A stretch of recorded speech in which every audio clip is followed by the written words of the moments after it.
एकूण गुन्हे दाखल झाले त्या संख्येनुसार आपण दुसरा नंबर काढलेला आहे। माझ्याकडे पूर्ण डिटेल आहे आणि यामध्ये संपूर्णपणे या गृह विभागाची माहिती या ठिकाणी आहे, पण मी त्या डिटेलमध्ये जाऊ इच्छित नाही।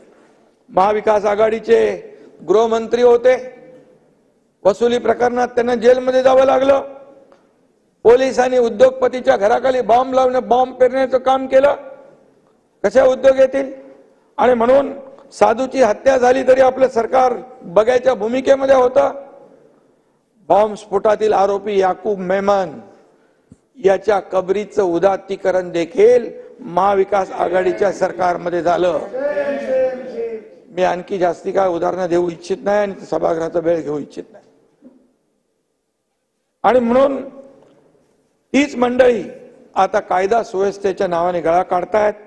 महाविकास आघाडी सत्तेत असताना पोलीस यंत्रणेचा बेसुमार गैरवापर केला गेला। मी यापूर्वी देखील सांगितलं,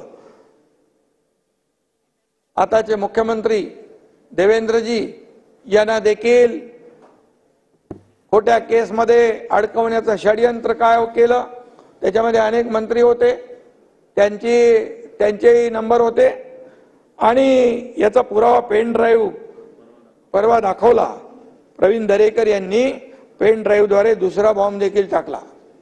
देवेंद्रजी आणि हा एकनाथ शिंदे यांना अडकवण्यासाठी अंबादासजी पुराव्यानिशी माझ्याकडे आहे, त्याच्यामध्ये बोलणं आहे, स्टेटमेंट आहे, डीसीपी लेवलचा अधिकारी आहे, सगळं केलं।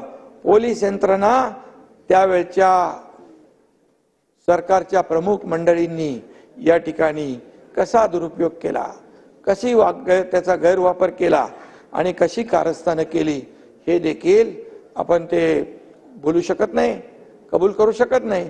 वस्तुस्थिती मला माहित आहे, मी त्या सरकारमध्ये होतो आणि म्हणून महाविकास आघाडीतून बाहेर पडताना आम्ही वारंवार जी गोष्ट सांगत होतो ती पुराव्यानिशी आता बाहेर पडलेली आहे। हे चांगली गोष्ट नाही आहे, हे दुर्दैव आहे। त्यामुळे कायदा आणि सुरक्षेवर बोलण्याचा नैतिक अधिकार किती आहे हा देखील प्रश्न या ठिकाणी निर्माण होतो।